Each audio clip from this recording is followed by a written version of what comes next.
நற்பவி யோகி ராம் சுரத்குமார். அன்பு நேயர்கள் அனைவருக்கும் வணக்கம். திருச்செந்தூர் கும்பாபிஷேகம் நிறைய பேருக்கு போகணும்னு ஆசைப்பட்டிருப்பீங்க. இப்ப 48 நாள் மண்டல பூஜையில கலந்துக்கணும்னு ஆசைப்படுவீங்க. ஆனா போக முடியாத சூழ்நிலை, பணம் இல்ல, உடம்பு ஒத்துழைப்பு கொடுக்கல, டிராவல் பண்ண முடியாது, கூட்டத்துல எங்களால போக முடியாது அப்படின்னு சொல்றவங்க எல்லாம் சூப்பரா உங்களுக்கு ஒரு ஐடியா சொல்றேன், ஃபாலோ பண்ணுங்க.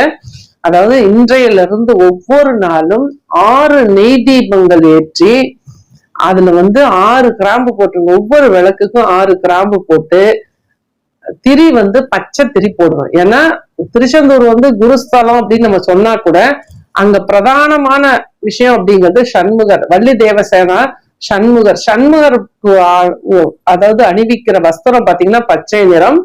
பச்சை அப்படின்னாலே வளமை செழுமை. அப்ப இந்த நேரத்துல இந்த 48 நாட்கள் நீங்க இங்க பூஜை பண்ணும்போது திருச்செந்தூர் முருகன் செந்தில் ஆண்டவனே உங்க வீட்டுக்கு வருவாரு.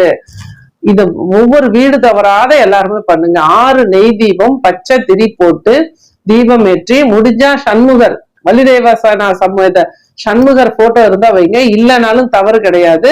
விளக்கேற்றி கந்த சஷ்டி கவசம், அதாவது திருத்தணிக்கு ஒரு கந்த சஷ்டி கவசம் இருக்கு, பழமுதிர்ச்சோலைக்கு ஒரு கந்த சஷ்டி கவசம் இருக்கு.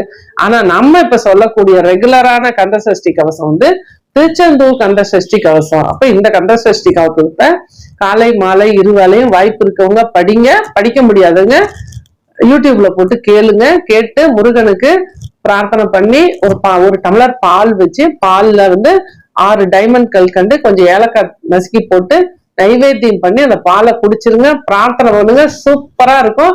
48 நாள் மண்டல பூஜையில கலந்துகிட்டா திருச்செந்தூர்ல என்ன பலன் கிடைக்குமோ அந்த பலன் கிடைக்கும் உங்க வீட்டிலேயே. இந்த பூஜை பண்ணும்போது இந்த வருடத்துல ஏதாவது ஒரு நாள் திருச்செந்தூர் செந்தில் ஆண்டவனை தரிசிக்கக்கூடிய வாய்ப்பையும் இறைவன் கொடுப்பாரு. நம்பிக்கையோட ஃபாலோ பண்ணுங்க, சூப்பரான ரிசல்ட் கிடைக்கும். முருகன் பாதத்தை பிடித்து வாழ்க்கையில் உயர வாழ்த்துக்கள். நற்பவி.